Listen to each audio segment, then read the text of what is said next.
This is David Mertz reporting for IBM developerWorks. I had the opportunity to attend the Strata conference in New York run by O'Reilly Media, where a number of topics about big data, graphic visualization, and data analysis were covered. Data visualizations are the sum product of dozens of editorial design decisions made by you that ultimately add up to a very distinct and subjective point of view of the data, understanding of the data. Yeah. And I think this idea that we can be completely disengaged and completely logical, Vulcan about our creation of data visualizations, I think it's just wrong. That was political consultant Alex Lundry, who gave a presentation at Strata and with whom I had the opportunity to converse on a number of topics about data visualization. I'm Alex Lundry. I'm Vice President and Director of Research at Target Point Consulting. And we're a small consultancy in the political world which works with candidates and campaigns and causes on a variety of things, but mostly surrounding the big data world. So we do polling, we do predictive analytics, micro-targeting, data mining, and because of that, because of our work with large data sets, we've kind of drifted into the data visualization space as well. We do get into the effectiveness on the back end. Our primary product that we deliver to campaigns are direct voter contact lists, so very highly targeted direct voter contact lists saying, here are the 150,000 people you need to talk to about taxes, here are the 50,000 people you need to talk to about socially conservative issues, here are the people you need to persuade, here are the people you need to turn out. And we give them actual names, addresses, and phone numbers. And that's based on predictive analytics, right? Building predictive models of the electorate. What sort of data sources do you have access to get background or demographic information on? Well, we start with a voter file, which is publicly available in each state from the Secretary of State, and we get the voter file, and that's our base customer file. And we'll then go out and append as much data as we can get to that file. So we'll talk to places like Axiom, Experian, and InfoUSA, consumer data providers, and get things like consumer data, census data, really anything we can get our hands on, so that we have a very long file. And from there, we'll actually conduct a very large sample survey among a subset of the voter file, asking them the questions we're interested for the dependent variable, right? So we'll ask them, who are you going to vote for? How likely are you to turn out? What sort of issues are you most interested in? And then we'll build models inside of that subset and then score them across the entire statewide voter file. We'll actually apply the precinct level data to the individual who lives in that precinct. Sure. So we do use aggregated data as a predictor variable. But ultimately, all of our work focuses on individuals, not households, not community, not precincts, but individuals. We have, and in the United States, but in other countries as well, we have very much a sense of self-identity based on an association with that shape, which is the geographic map of our country. Yeah. And it's on icons, and some countries it's on flags and things like that. But I'm wondering if there are any other, which is essentially a kind of data representation. Sure. If there are any other kind of data representations that either have or that might or that could, be used to create, not a sense necessarily of national identity, but a sense of, political affiliation, religious affiliation, voter patterns, or any kind of cultural identities. And could campaigns, candidates use a creation of a sense of identity this way through information graphics? I mean, the red blue map of the 2000 election is just this fundamental, image that's, I think, shaped a lot of the political narrative of the last 10 years. This notion that, we're a very polarized, divided country into red states and blue states.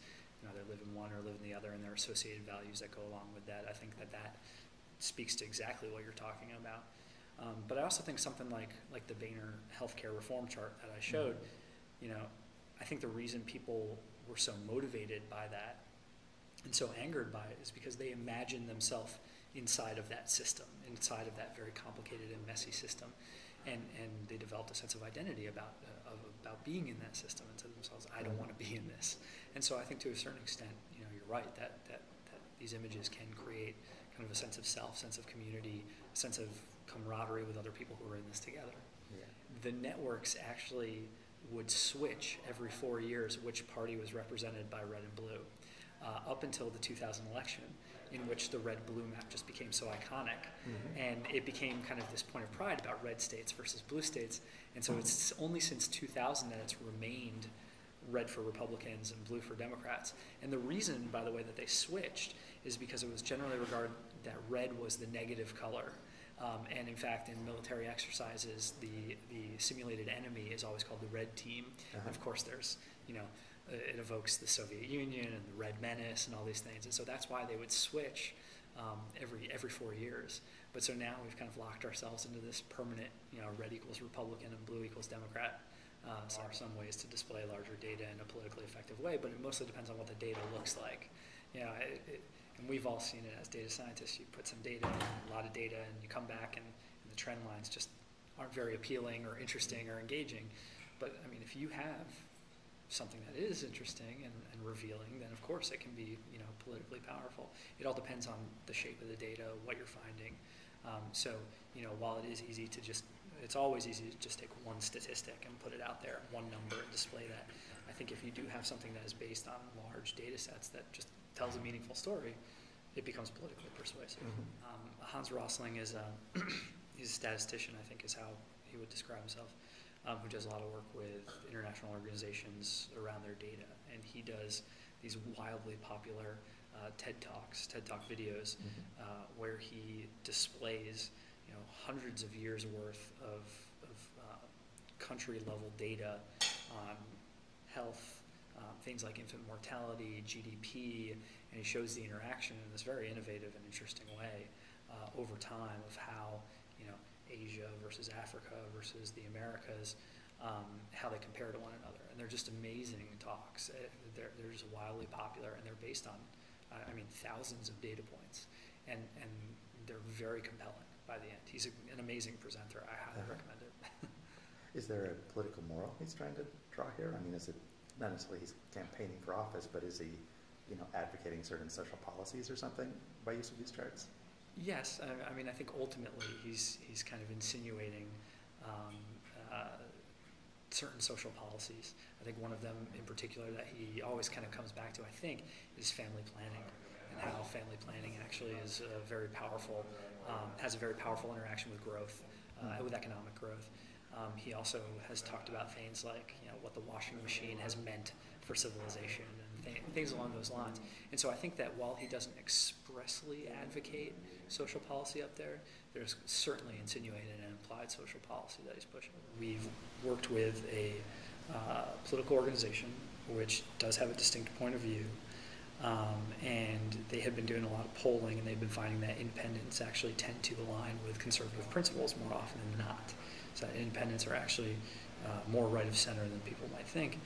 And they came to us with the survey data and said, hey, we'd like a way to visualize this in a compelling way that people share and people understand the message.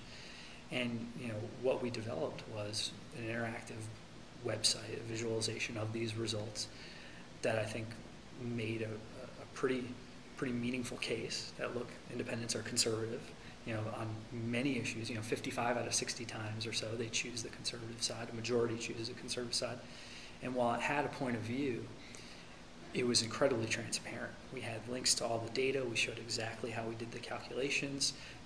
We didn't cherry pick data. We showed all the data, including those instances when they agreed with liberal policies. And so to my mind, that was an example of exactly what I'm getting at, which is, good design plus accuracy, as long as it's done transparently and ethically, is better than just accuracy, which I think is what these guys like Tufte would push for, I think rightfully, in analytical data viz. There's definitely a place for that, as long as it's done transparently and ethically. I'm not for propaganda. I'm for compelling design that helps communicate principles. You want to make it memorable, and you want to make it meaningful. And if it doesn't distort people's interpretation of the data, then why not do that?